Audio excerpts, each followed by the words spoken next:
So welcome to this informative discussion concerning data shared at the most recent ACC conference this past April. It's truly a life-saving shift in the paradigm of patient care. All of you on the call today interact in some way with patients that currently have an implanted cardiac device. Today's discussion will explore the treatment pathway for a patient with a CIED infection. I would like to introduce and welcome Dr. Sean Pokorney. Dr. Pokorney is the Director of Arrhythmia Core Laboratory and an Assistant Professor of Medicine at Duke University and the Duke Clinical Research Institute. His focus is on the care of patients with heart rhythm disorders, atrial fibrillation, complex arrhythmias, and cardiac lead and cardiac device management with a focus in lead extraction.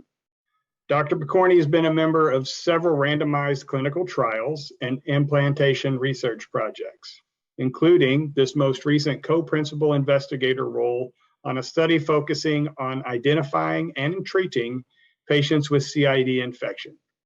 Dr. Pokorney has also published over 100 peer-reviewed manuscripts in heart rhythm medicine.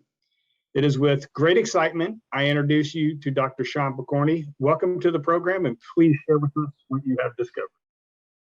Thanks so much, Todd. So, what we identified is that there's a gap in care among our patients with CIED infections. And the reason that I'm so passionate about this is that this is an opportunity to save lives. Here are my disclosures. I'll mention that Philips sponsored this research. I think that's the most important disclosure. So we know that infections in patients with CIEDs are common. This is some nationwide data early after implantation, looking at the first 3 years after devices are implanted. And this is over 70,000 devices. And what this data showed was that 3 years, the rate of infection was roughly 5%. When we look at a longer period of time, we have to keep in mind our patients with CIEDs live with these devices over the course of their entire life. And this is some data from Mayo Clinic showing that patients with CIEDs for 15 years have infection rates of about 6%. And when the CIEDs are in place for 25 years, the infection rate goes up to 12%. And the graph on the left-hand side of the slide shows that those rates of infection are roughly equal between systemic infections and pocket infections. When we look at the risk of relapse without complete hardware removal, we know that it's extremely high, and this has been shown over multiple studies in the past. And the rates of relapse infection without complete hardware removal range between 50 and 100% across these 5 studies that I'm showing you here. This is in stark contrast to the rates of infection with complete hardware removal, where the rates of infection were roughly around 1%, ranging from basically 0% to 4%. Previous studies have also shown that complete hardware removal improves survival. And this was a smaller study from the endocarditis collaboration that included about 170 patients with device infections and showed that hardware removal was associated with a lower rate of mortality, about 18%. Again, a study based on data from the 2000s. We also have data from a sample of patients at Mayo Clinic showing that earlier extraction improved mortality relative to later extraction. And so it's really all this data that has led to the guideline recommendations for complete device and lead removal in patients with definite CIED system infections. And that recommendation is really consistent across a broad group of international societies. We have the same recommendations from the AHA, BHRS, ESC, HRS, and EHRA, with several of these organizations recommending prompt extraction. And so this really led us to want to explore what the potential gap in care was. We have strong recommendations and strong data for hardware removal, but how often was this happening? And so we looked in the 100% Medicare fee-for-service population. And these patients all had to have Part D data, prescription data as well. And the time period that we covered was from 2006 through 2019. These patients had to have a de novo CIED implant during that time period, and they had to then develop an infection at least 12 months after the initial implant. The way that we defined infection was that patients had to have endocarditis or a graft infection, and they had to have documented IV antibiotic therapy within 30 days of the device infection. We looked at outcomes, including the diagnosis of device infection. We looked at the rates of device extraction, the time to extraction, and all-cause mortality. We used a time-varying multivariable Cox model to evaluate the association between extraction and mortality. When we look at the definitions and the exact timing of the outcomes for the study, just to highlight a few things, on the top portion, the figure shows that, again, all patients had a device implant at their device implant date, and then they had to have 12 months or 1 year of continuous follow-up data prior to developing an infection. And then the timing then from defining the rates of infection was from that 1 year follow-up period. So really it's starting at that 1 year follow-up period after device infection. We sort of blanked that first 12 months from the rates of infection. On the bottom portion of the slide, we show that the definition for timing of extraction and then the definition of the impact on mortality was all defined from the date of device infection. So here are the baseline characteristics. We had a very large sample of over 1 million patients who had devices and over 11,600 patients with device infections. The median age of patients was 78 years in the overall population and 75 years in the CIED infection population. Again, keeping in mind that this is a Medicare cohort, so a cohort of patients over the age of 65. This was a well-representative sample with nearly half of the overall population being female patients. These patients had comorbidities similar to what you would expect in your clinical practice. And importantly, patients with CIED infections had higher rates of comorbidities. The majority of patients had pacemakers, with nearly 56 or 57% of patients having pacemakers who had a CIED infection. When we look at the cumulative incidence rate of infection, the infection rates occurred at a mean of 3.7 years after device implant. And so among almost 1.1 million patients with CIEDs in place, we had 4.6 years of follow-up for these patients, and we found that there were over 11,000 infections. And so the infection rate at 1 year, which again was between 1 and 2 years after device implantation, was 0.3%. You can see those infection rates increasing over time in the figure on the left to 0.6% at 2 years and 1.1% at 5 years. Most patients did not have extraction within 30 days. So 82% of patients did not have extraction within 30 days of their identified infection. And in fact, only 13% of patients had early hardware removal within 6 days of diagnosis. We found that female patients and Black patients were both less likely to undergo extraction than non-female and non-Black patients. The 1 year mortality was 32% for patients without extraction within 30 days. And extraction versus no extraction was associated with lower mortality, with a 27% lower hazard of all-cause mortality. The figure on the right breaks out the groups, and in the black bar, black line, we have patients who did not undergo extraction within 30 days. The gray bar is the patients who had early extraction within the first 7 days, and then the blue line is extraction at 7 to 30 days. And what you can see is that there was an incremental lower mortality with early extraction. There was 41% lower hazard of mortality with early extraction relative to no extraction, and lower mortality with earlier extraction versus delayed extraction.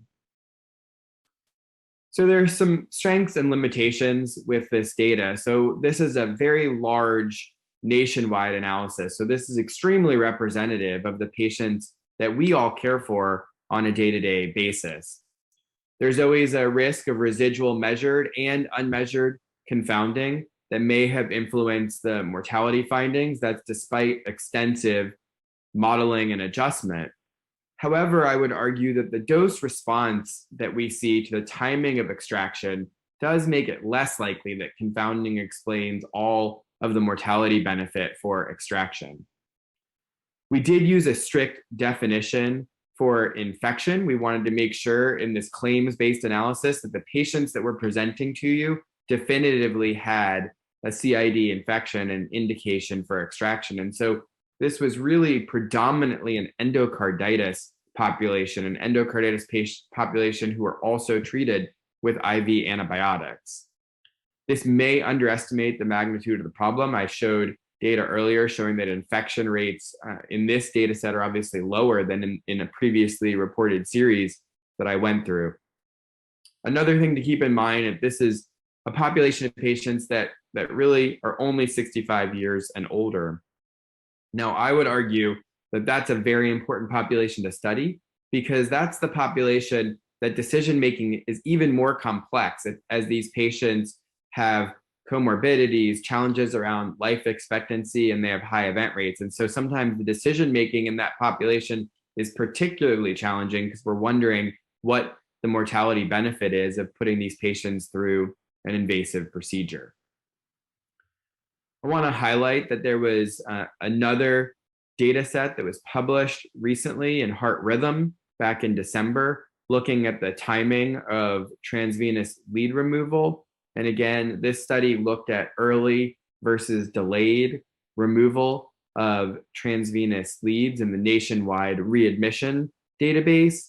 And this data showed that there was also an association with lower mortality in the population of patients who had extraction, with the mortality in the early extraction population being 8% as compared to 3.5%, 3.5% for the early removal, and then 8% for the patients who had delayed hardware removal.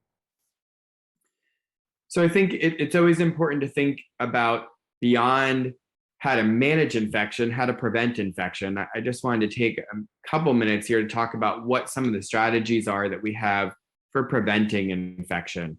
And so when we look at data, probably the strongest data in my mind is from the RAPID trial, which looked at 1 year follow-up infection over 1 year and over 6,000 patients. And these were high-risk implantation patients. These were patients that had device revisions, or they had generator replacements, or they had CRT device de novo implants. And so what the data from RAPID showed was that using an envelope, an antibiotic impregnated envelope, did decrease the rate of early infection. Now, again, keep in mind in the population of patients that I presented, we're really focusing more on delayed infection and really more systemic infection. Another study that looked at ways to try to prevent infection was the PADIT trial. And this trial looked at two strategies: a strategy of less intensive antibiotic therapy, which was 1 dose of IV antibiotics prior to implantation, as well as the intervention arm was a more aggressive antibiotic regimen where patients took oral antibiotics after their implantation, as well as the IV antibiotics that they received prior to implantation. And what this showed was that there was really no difference in the rates of infection for using this prolonged course of oral antibiotics. And so I think when you put these two trials together, we can say that when patients are at high risk for pocket infection, that using an antibiotic impregnated dressing can be shown to, or envelope can be shown to actually decrease infection rates. Again, this talk is really focused on, and the data that I just presented is really focused on the infection patients. I do think it's at least worth taking a couple minutes to highlight management of non-infection patients, because again, as we think about preventing infection, one way to prevent downstream infections, as I'll show you here, is to actually be more proactive about how we manage our non-infection patients. And so what we know is that a large portion of patients, when there's a question of a lead revision with an older lead in place, about 85% of patients will end up having that lead abandoned and capped at the time. And I think oftentimes patients are not engaged in that decision making. And so what that results in is that there's a very large number of abandoned leads that are in the United States, an estimation, of well over 500,000 abandoned leads. And we actually looked at this data as well and published this back in 2017. Also, again, looking at Medicare data and looking at patients who did not have device infection, and we're making this decision of how to manage a lead that needed to be revised or a system that needed to be upgraded. And so patients either had their leads capped and abandoned, or they had their leads extracted. And in this data of over 6,000 patients, when you look at 5-year follow-up, at least in this 5-year follow-up in the adjusted data, there was not a statistically significant difference in all-cause mortality, but there was a statistically significant difference in device infection. And so extraction was actually associated with lower rates of infection at 5 years. And the theory behind that is that this abandoned hardware, this additional hardware that's in the body, just is a larger nidus of infection and creates more prosthetic material that bacteria can grab onto and create higher rates of infection.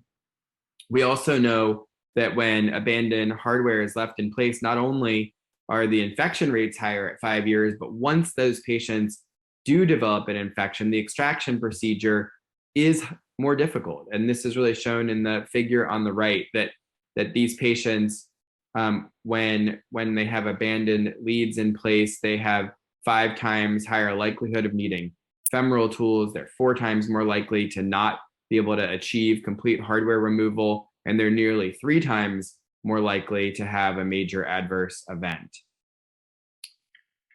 As we think about ways that we can try to focus on addressing this and improve the care that our patients receive, we're really excited. We've partnered at the DCRI with Philips on an implementation quality improvement program. It's really a demonstration project to try to address these gaps in care, to try to identify these patients within a health system and make sure that these patients are being treated appropriately. And that's called the Rectify study. So we know, I think this is a great quote from Bill Gates, that humanity's greatest advances are not in its discoveries, but in how those discoveries are applied. And I think this is really critical to this discussion here, where we have extensive data and guidelines across multiple international societies that all strongly advocate for complete hardware removal. But what we see is really an embarrassing rate of complete hardware removal and extraction in these extremely sick patients that have very high rates of mortality, as well as high rates of recurrence when the hardware is not removed. So what are we doing in this study? So we're really taking 3 centers in the United States, and we're creating a model for CIED infection centers. And so the centers that we're working with Northwestern University, which is obviously a large academic hospital. We have Gwinnett Hospital, which is a smaller community hospital in Lawrenceville, Georgia.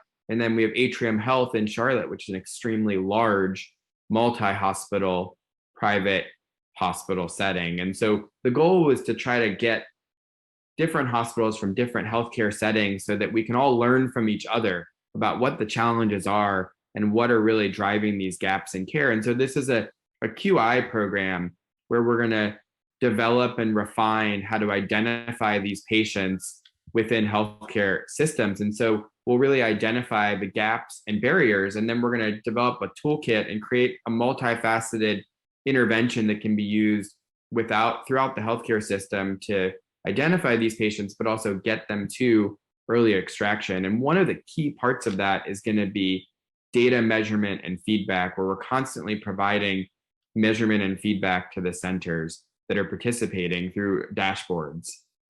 We're going to have multidisciplinary teams, and so there will be center coordinators. There will be multiple providers throughout the healthcare system that are really going to be involved in developing this toolkit and really addressing these barriers. Within that multidisciplinary team, we'll have EP providers, we'll have cardiac surgeons, hospital administration, infectious disease, hospitalists, cardiologists, nurses, as well as quality improvement specialists within the centers. And again, we'll really be focusing on developing interventions, including EMR tools. And again, happy to get into what exactly those tools are if there's interest. But again, the goal is to develop a toolkit and develop tools that we can study and then hopefully push out to others, such as yourselves, so that we can more broadly disseminate tools that can be helpful and effective. We're really going to be identifying care pathways. And so the care pathways will take us from the time of these patients being identified early on in the hospital to, again, throughout the care pathway, to getting them to the point of extraction. And this project is really starting now. And again, the purpose of this study is to identify patients with definitive or suspected CIED infections throughout the healthcare system and improve the early management of these patients. So again, we want to decrease the time to extraction of these patients. We want to increase the identification of these patients. And we also want to focus on impacting referral patterns from outside hospitals into these centers that are performing extraction. The patients will be 18 years or older. They'll have a CIED in place and they'll have a definitive CIED infection. And so again, this will also provide us more data outside of a Medicare patient population, which again, the population that I highlighted in the data that I presented to you all a few minutes ago. The primary outcome will be the proportion of hospitalized patients with CIED infections who receive extraction within 7 days, and the proportion of patients with CIED infections who receive extraction within that index hospitalization will be evaluated, as well as just looking at the time from the identification of the infection to the extraction. We'll be looking at several other secondary outcomes, including, I think importantly, healthcare utilization and cost. So in conclusion, maybe just to wrap everything up and bring everything together before going into some Q&A, despite the current guideline recommendations, only 1 in 5 patients with a CIED infection underwent extraction in this Medicare patient population. We know that female and Black patients were less likely to undergo extraction. Extraction was associated with a 27% lower hazard of mortality. In a dose-response fashion, earlier extraction was associated with 41% lower hazard of mortality, which was significantly lower compared with later extraction. And quality improvement initiatives and care redesign programs are needed in order to improve the guideline-based care that CIED patients receive within health systems to improve mortality. Thank you.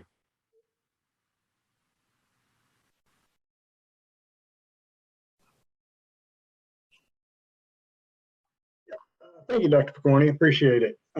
So we've got a few questions coming in. And again, as you guys come up with questions, please enter them to the tab on the left. The first one that I see here is, what would you say, or how would you respond to a program that states that we capture all of our infections already? Yeah, so I think that, that's something that we commonly hear. And what I would say is that has not been my experience within my own institution.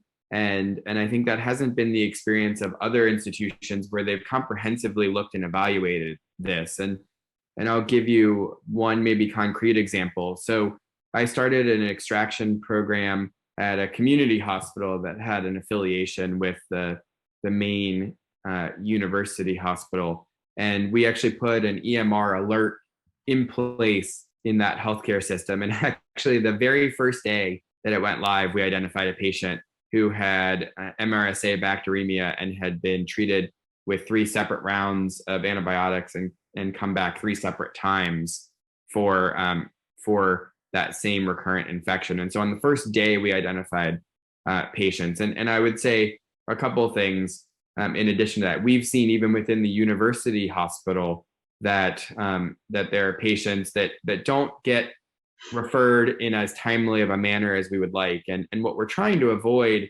is identifying these patients on the second or third time that they present, because oftentimes then they're sicker, the procedure is certainly higher risk, and the outcomes are more poor for those patients. And I would also emphasize that many providers work in a health system where there's more than one hospital and more than one clinic setting. And I would say that even if the majority of the patients, the vast majority of the patients, may be identified and caught in the main institution where extractions are being performed, oftentimes there are cases that are being missed either in the outpatient clinic setting when patients are seen by primary care, or in these other satellite hospitals.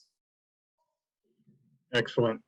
Could you, the next question I got coming in your data set, when you guys were showing the curve of extractions early versus later, do you have or approximation of a number of people that were extracted that post 30-day window?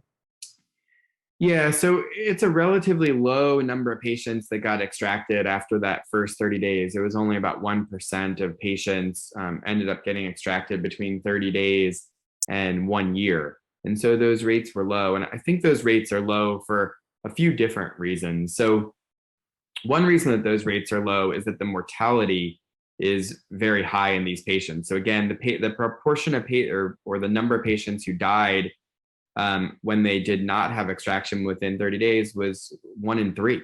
And so a large number of these patients died, and so they weren't able to undergo extraction. I think another component of that is that for many of these patients, the decision was made. And so there may have been a reason that that providers decided to not extract these patients. And once that decision was made, as these patients only get sicker, there's even less interest in extracting those patients. And finally, I think another reason is that for a portion of these patients, there's always a lack of understanding among some of the other providers, hospitalists, even infectious disease providers, as we've seen in some of our survey data, of the value and benefit of extraction.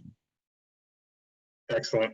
Well, the questions are pouring in, so we'll just keep right on rolling. So you had mentioned EMR earlier. Do you have an educational protocol in place to identify patients in your device clinic, maybe with internist IDs and even with the medical device companies, the CRM reps? Yeah, it's a great question. I think we've had a lot of conversations about how to move the bar here, and obviously it's always challenging to impact care and to address gaps in care. And so I do think there's interest in trying to engage the CIED companies to help with this initiative. We haven't necessarily taken that on yet, but I think that there is an opportunity there. We've even talked about incorporating that in their card, incorporating some of the signs of pocket infections when they receive their device card, so that information is always accessible to them. So again, I think there are opportunities to collaborate directly with the CIED companies. I think that we know that the CIED reps, the CRM reps, certainly play a big role in the management of these patients. And in a lot of device clinics, it's the CRM reps that are doing some of the device interrogations and interacting with these patients. And so, I think making sure that our CRM reps within our institutions understand the importance of this issue, understand what the rate, that there are these rates of infection, that we're not identifying these patients early enough, as well as some of what the signs are. Now, the CRM reps are not going to start doing physical exams on our patients, but when they're there talking to patients and doing the device checks, there's certainly opportunity to at least mention to patients what some of the signs of pocket infections might be.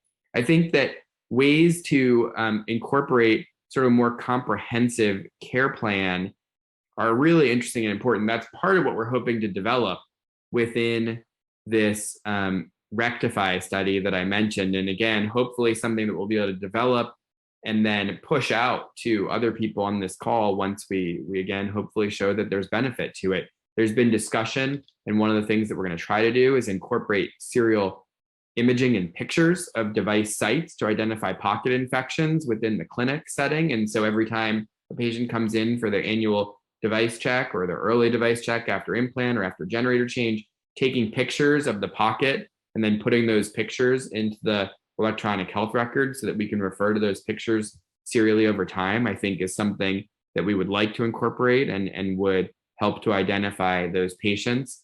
Within EHR alerts, we've certainly set up an EHR alert that I've utilized, which has really identified patients within the health system who have a device in place and who are receiving more than one dose, sort of continued antibiotics. And then it flags those patients for review.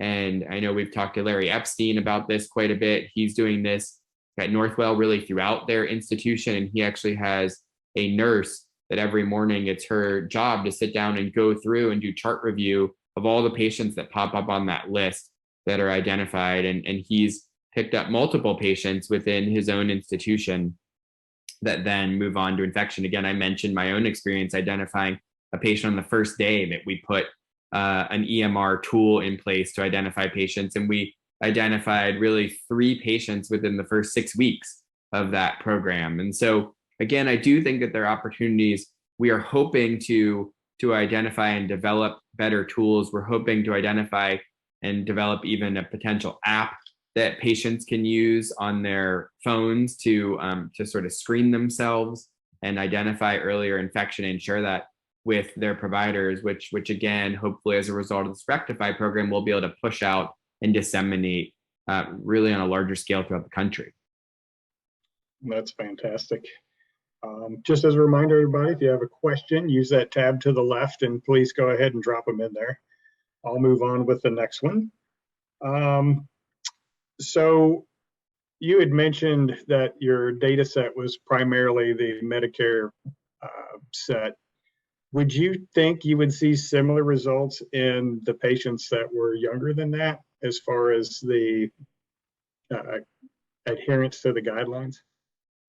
Yeah, it's a good question. I think that, it's one of the areas that we're interested in. Again, we're hoping that in Rectify, we're able to dig into that a little bit more and understand what the rates of extraction are in a younger patient population.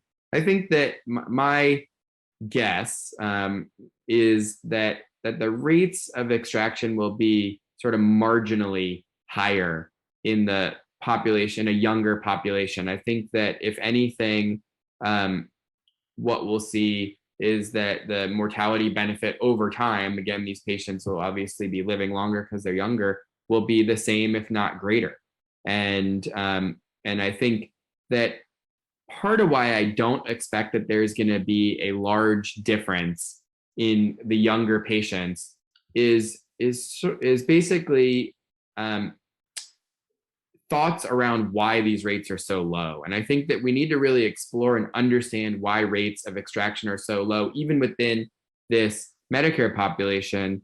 And again, there's been several surveys that have been conducted within general cardiologists, electrophysiologists, primary care or internal medicine, as well as infectious disease. And people will see some of those data sets published over the coming months, hopefully. But all of those surveys have really shown that there's a lack of understanding, even among infectious disease providers, and certainly among primary care, of the importance of extraction. And so when providers don't understand the value of extraction and are not familiar with the guidelines, then that adherence to the guidelines isn't going to take place even in a younger patient population. I think that as we think about and explore where that gap in knowledge is taking place, I really think it's a few things. I think that what this survey data has shown is that many providers don't know the guidelines, and it's hard to blame the primary care doctors. If they're primary care doctors, they are not focused on the electrophysiology guidelines around CIEDs. And so again, there's a big opportunity to put care pathways in place so that we can identify those patients and make sure that those patients are getting to cardiology consultation, electrophysiology, extraction consultation, so that those patients are managed appropriately. So I think one gap is a lack of knowledge among many providers of what the guidelines are. I think another gap in care here and really education and knowledge is that there's a misunderstanding of the effectiveness of antibiotics. And many providers believe that antibiotics are effective at preventing recurrence of CIED infection. And again, I took some time in the beginning to highlight 5 different studies. There are more, but 5 different studies that showed that rates of recurrent infection are incredibly high among patients that don't undergo hardware removal. And that's something that's not appreciated. I think that many providers inappropriately believe that antibiotics are the treatment. And again, part of that is due to the fact that we're used to antibiotics being curative for many of the infections that we take care of. And again, what we really need is we need to shift the focus and understanding and make sure that providers understand that a CIED in place is very similar to orthopedic surgical hardware. And again, we always think of that hardware as potentially being infected. And it's really important to think of it in the same way in these patients with CIEDs.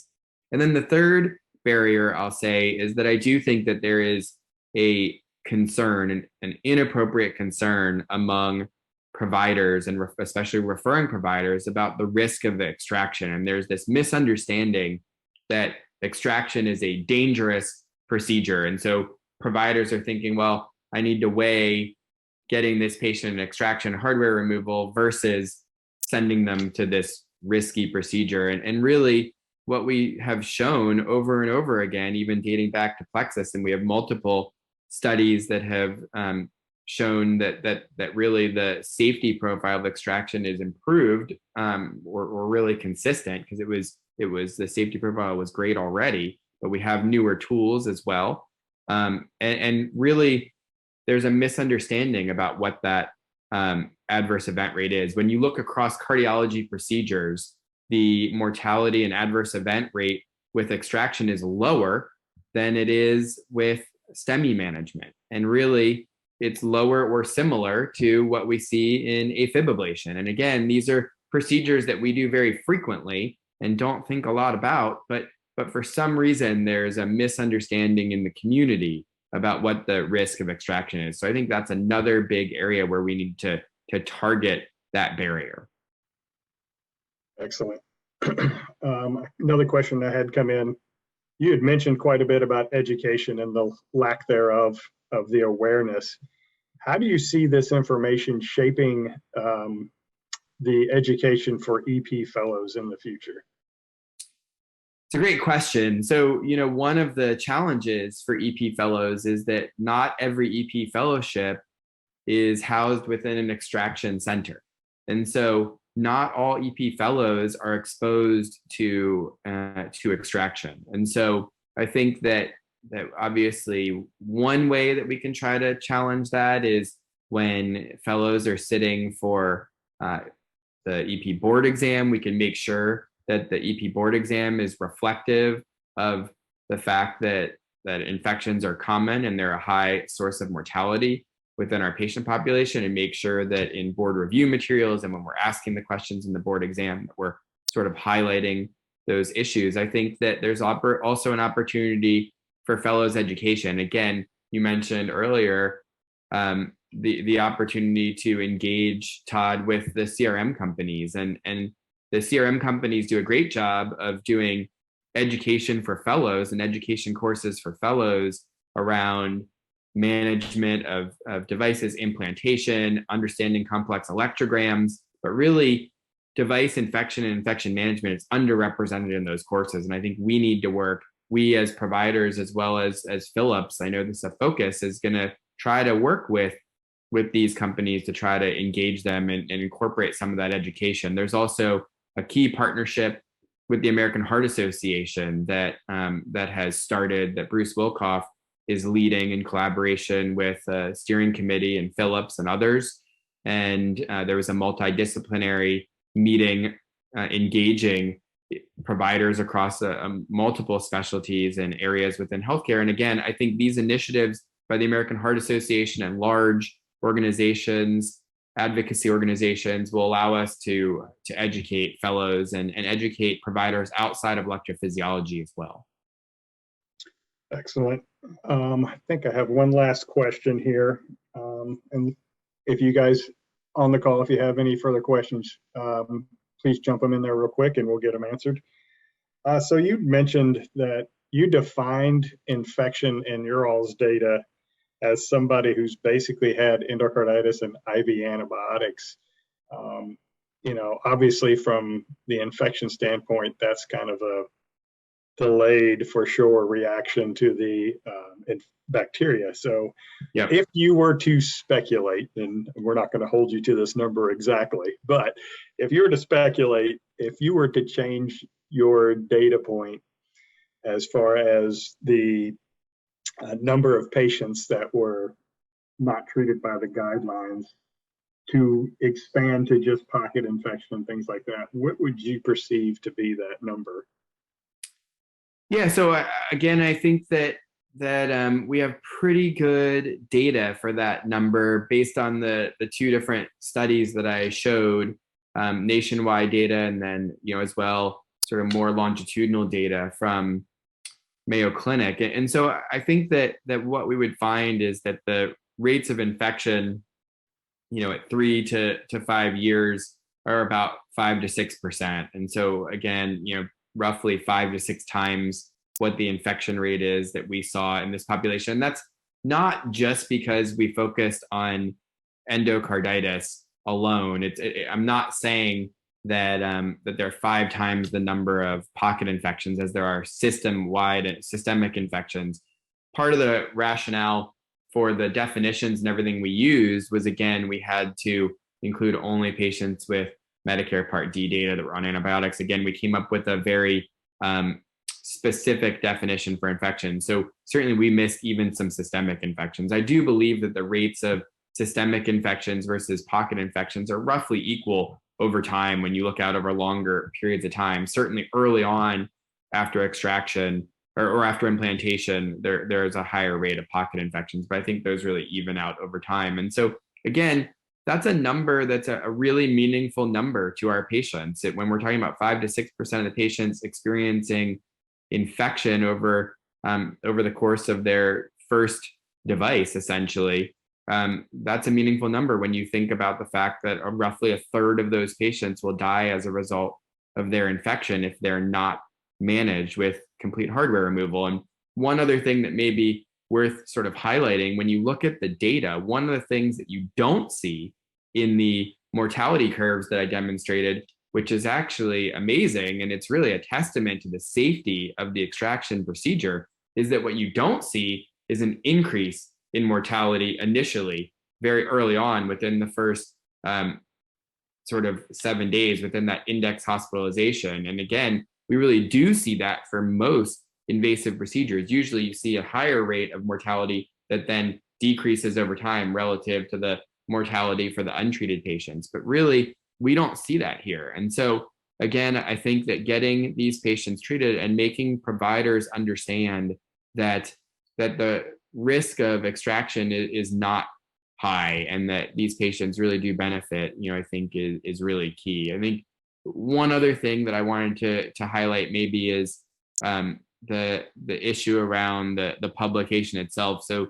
this data is not yet published. We're going through submission and resubmission to journals. And part of that has been that we really wanted to get this data out there because we were excited about this data. We were passionate about this data. Again, as I mentioned, we felt like this is really life-changing data for how we manage patients and what they experience. But now we've gone back and we're incorporating some other secondary analyses within the data, within the manuscript, looking at falsification endpoints, looking at sensitivity analyses around frailty to try to identify or sort of tease out some of these measured and unmeasured confounders that may be concerning to readers and reviewers. Well, it's very apparent that you guys are passionate about it. That definitely comes through in your data and with your partners as well. I don't have any more questions in the queue, but I am super excited to hear and see what this Rectify trial is going to bring out. It is great that you guys are looking at the myriad of different types of facilities in order to collect this data. I think it's going to be very helpful, and I'm looking forward to that. I would just like again to say thank you so much for your time, your passion, and your consideration to come on this call and share this data. We can't thank you enough. And with that, we can sign off. Great. Thanks so much. And certainly if there's anybody that's interested in discussing any more of this data further, has any questions, feel free to reach out. I'm always available and again, interested to engage and learn from you all about what you're experiencing at your own institutions. Great. Thank you, everyone. Hope you enjoyed the call.